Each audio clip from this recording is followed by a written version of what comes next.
What's going on, guys? I have another video today for the 2012 NFL offseason, and today I wanted to talk about the Seattle Seahawks, and I want to start making more of these videos frequently, talking about all different teams in the NFL. I know I have fans of all 32 teams that watch my videos, and these videos don't take a ton of time to make, so I want to see if I can put them out one a day or as frequently as I can. And today I'm talking about the Seattle Seahawks. And before the NFL draft, I was thinking that the Seattle Seahawks could be one of the surprise teams of this year, could be a team that could possibly sneak in as a wild card.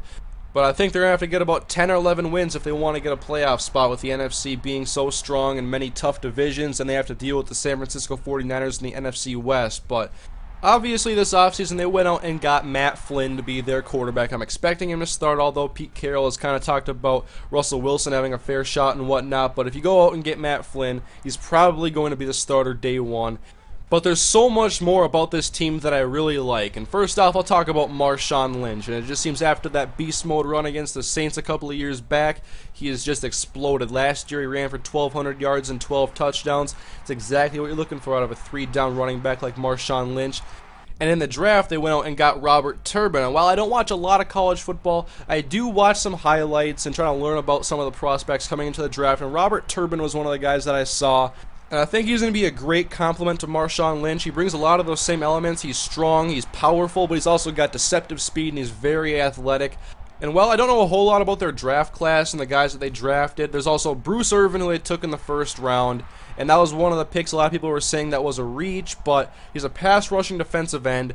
And while I don't know a whole lot about him, that separates him from guys like Chandler Jones and Melvin Ingram, I've read that he's probably going to play in passing downs, as that's his main asset, and that's fine, I think, because they have a good defense. They went out and got Jason Jones this year. They have a pretty good defensive line, but my favorite part about this team is their secondary. They got Earl Thomas and Cam Chancellor at safety, two very good and very young safeties, and I love their cornerbacks because they got Marcus Trufant, the veteran. He's a solid corner. And they also got the young guns, Brandon Browner, 6'4", 221, and Richard Sherman at 6'3", 195. These guys are tall defensive backs. Not Trufant, he's 5'11", but Browner and Sherman, they can man up against tall receivers.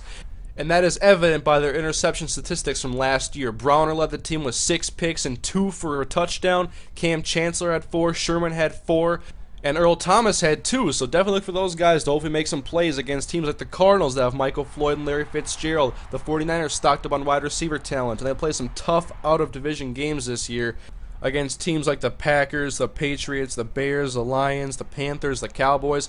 They got to come away with some wins in those games if they want to be in the conversation at the end of the year. And while I think their defense is pretty solid and Marshawn Lynch and Turbin are going to be a good duo, the pass offense is where it needs to step up for the Seattle Seahawks. Last year, quarterbacks Charlie Whitehurst and Tavares Jackson did not get the job done. They threw for 15 combined touchdowns and 14 combined interceptions. That's not enough. They got Matt Flynn now. I'm expecting him to be a big boost to their pass offense. They have Zach Miller at tight end. Just a couple of days ago, they traded for Kellen Winslow, so you can run a lot of twin tight end sets and run the ball if you want to.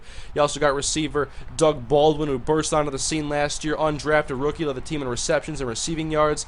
Hopefully Sidney Rice can be healthy and bring some production to that offense. You also have Mike Williams, who had a down year last season, but they also have Golden Tate, Ben Abamanu. They have some good depth at receiver. And maybe Matt Flynn can be that guy that they've been looking for that can make the Seattle Seahawks a very well-rounded team at running the ball, passing the ball, and have a good defense with some young talent. I'm looking forward to the Seahawks this year. They are still one of my dark horse teams, although being a dark horse is not going to be enough. You got to go out there and you got to win some tough games against the Packers and the Patriots. I think 10 to 11 wins is what you're going to need to get a wild card spot in the NFC, with the divisions being tough. And before I forget, they also lost David Hawthorne in free agency to the Saints, and they did sign Barrett Ruud, so that fills that void a little bit. But overall, I really like their roster. I'm looking forward to watching the Seahawks this year. But guys, leave your feedback on what you think about the Seattle Seahawks and what you thought about the video. Leave a like on the video, please, if you enjoyed it. It really helps me out.